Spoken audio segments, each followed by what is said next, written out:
Thank you all.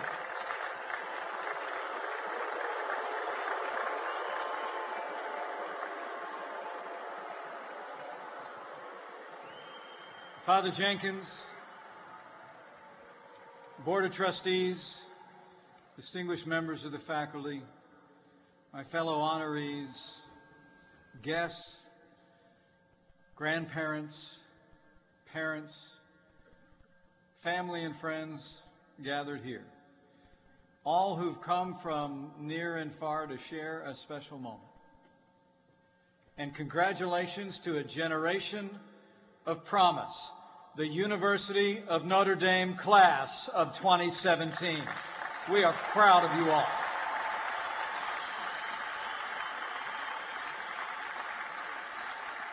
You know, for this son of Indiana, it is great to be back home again.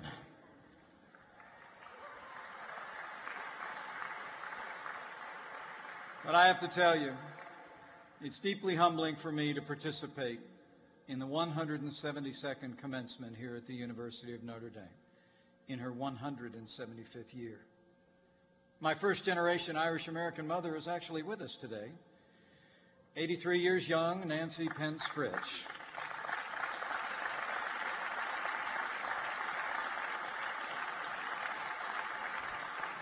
And you know, I'm pretty sure my mother never thought she'd see me at a graduation at Notre Dame. Hi, Mom. You know, the Notre Dame class of 2017 is a class of extraordinary accomplishment. You came from every corner of America and from all across the world, representing all 50 states, the District of Columbia and Puerto Rico, and a stunning 74 foreign nations. Some 3,143 men and women will graduate today with 3,171 degrees. Now, by my count, that difference means that we have about 28 graduates earning multiple degrees from Notre Dame today.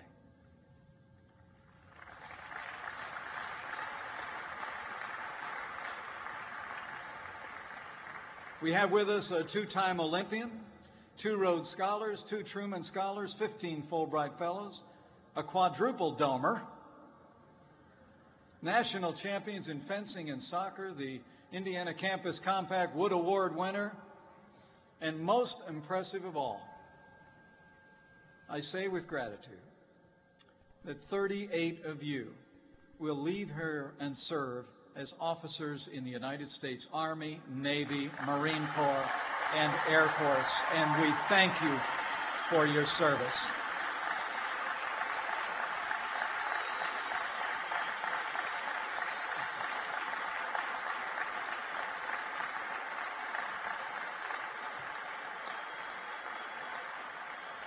Now, today is a day of celebration, and the sun is out. It's also a day of appreciation, especially for all those who believed in you and saw you through.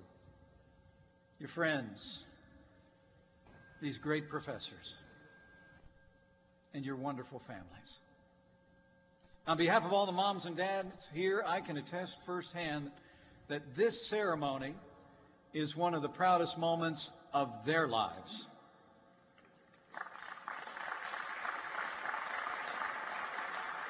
You know, I've been a governor and now I'm Vice President of the United States, but the most important job I will ever hold is that of husband and father.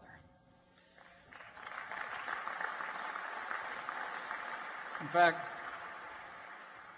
my wife of 31 years, the Second Lady of the United States of America, is also with us today. Would you join me in welcoming Karen Pence?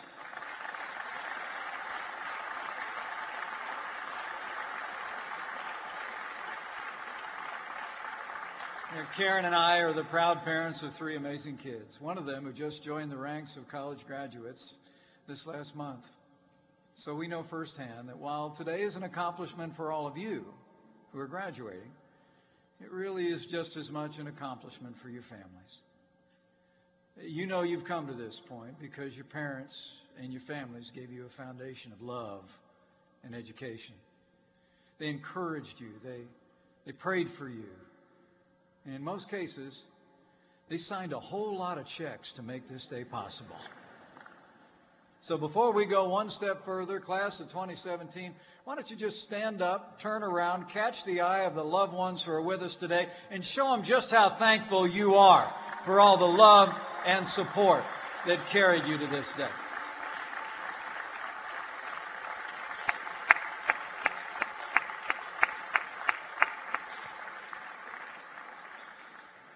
You know, because of your hard work and their support, you're graduating from an exceptional university today.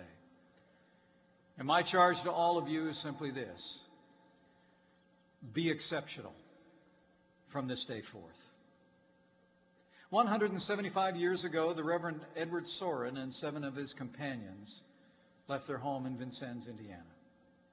They traveled north along the Wabash through fields and forests, amid the valleys and over the hills, until they reached the very ground on which we stand today. Here they broke bread, they said their prayers, and in the words of Father Soren, they established an institution with a noble mission to, in their words, become a powerful means for good. And so it has. For 175 years, the men and women who have come before you in this place, graduated from this university, have gone forth to do good. The University of Notre Dame is special.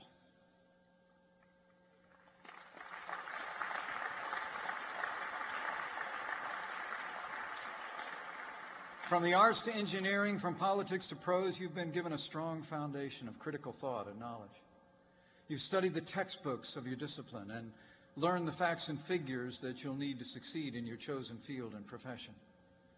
But a Notre Dame education doesn't end with the formation of the mind. In these halls, you've experienced the formation of the heart.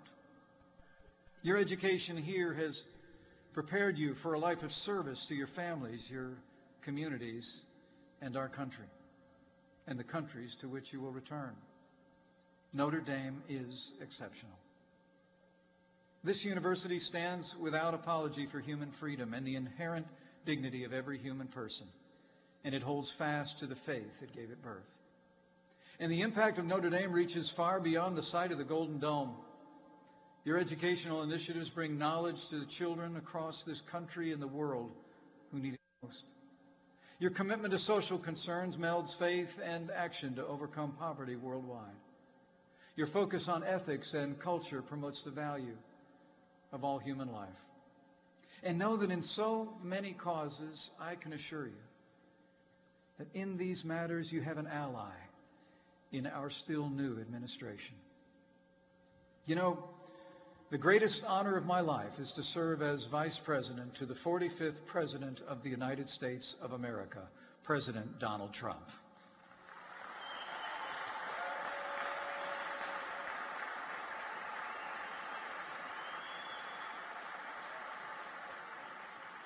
Just as Notre Dame has stood strong to protect its religious liberty, I'm proud that this president just took steps to ensure that this university and the Little Sisters of the Poor could not be forced to violate their consciences to fully participate in American civic life.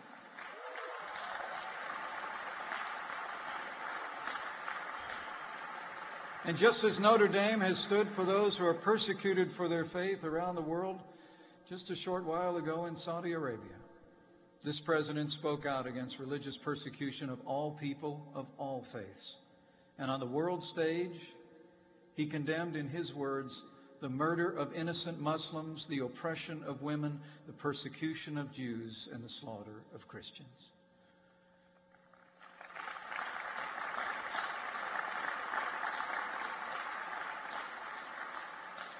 And where this president has stood for the unalienable right to life at home and abroad, I'm so proud that the University of Notre Dame has stood without apology for the sanctity of human life.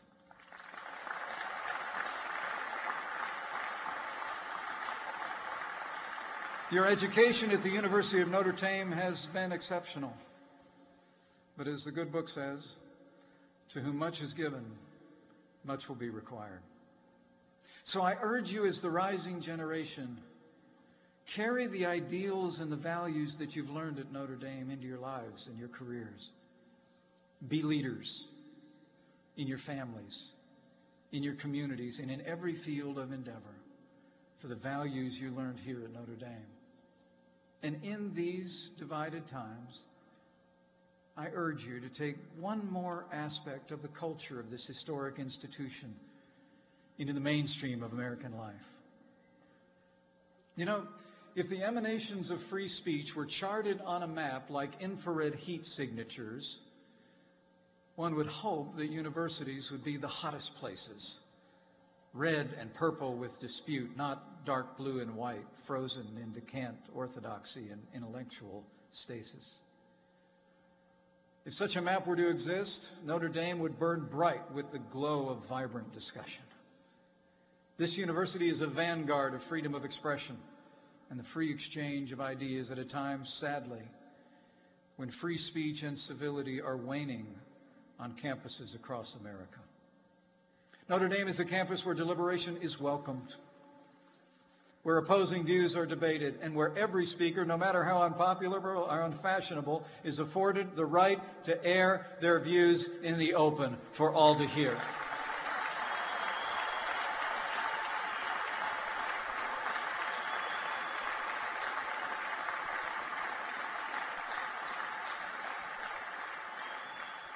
But Notre Dame is an exception, an island in a sea of conformity, so far spared from the noxious wave that seems to be rushing over much of academia.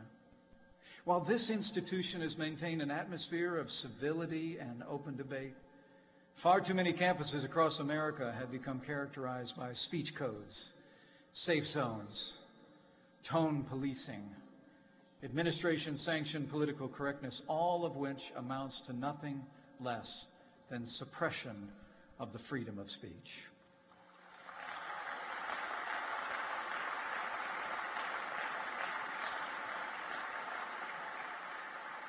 These all too common practices are destructive of learning and the pursuit of knowledge, and they are wholly outside the American tradition.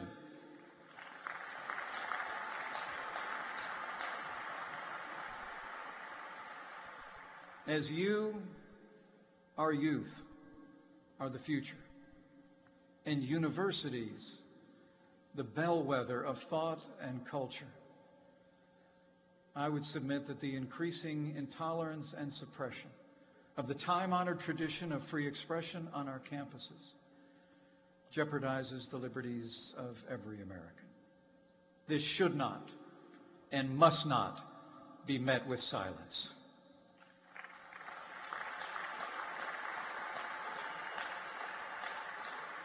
You know, a little more than 2 years ago, I was here when this university, this nation, and the world bid farewell to a giant of this institution and of the 20th century, Father Theodore Hesburgh.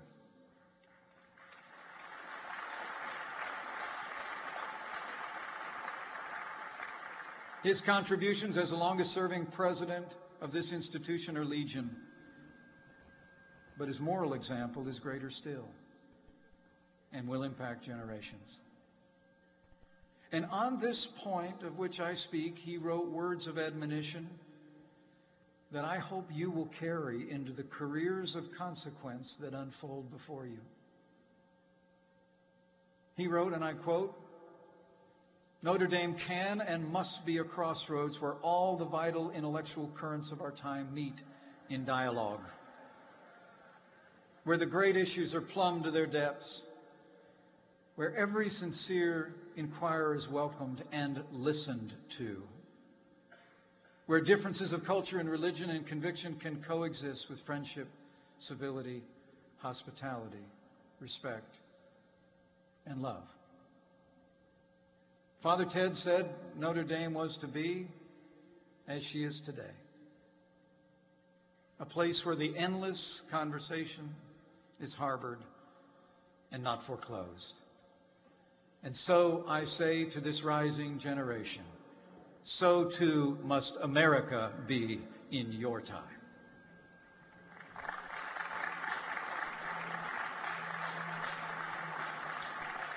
So, as new graduates of this exceptional university, I urge you, be leaders for the freedom of thought and expression. Carry the example and principles you've learned here to all the places where you live and work. From this day forward, like the generations who've gone before for the past 175 years, the graduates of the class of 2017, you are called to lead for good, to be men and women of integrity and values, to be salt and light in these ever-changing times. And you're called, in one other way, to have faith. For as the old book says, He knows the plans He has for you. Plans to prosper you, not to harm you. Plans to give you a hope and a future. Strive every day to lead for good with courage and conviction. Live your life according to the precepts and principles that you have learned and seen here at Notre Dame. And in all you do, have faith that He who brought you this far will never leave you nor forsake you, because He never will. If you hold fast to Him, to the faith you've deepened in this place, and to all you've learned and the examples you've seen, I know you will not only persevere, you will prevail. And you will lead your families, your professions, and our country to unimaginable heights. University of Notre Dame class of 2017, this is your day. So, go Irish. The future is yours. Thank you. God bless you. And God bless the United States of America.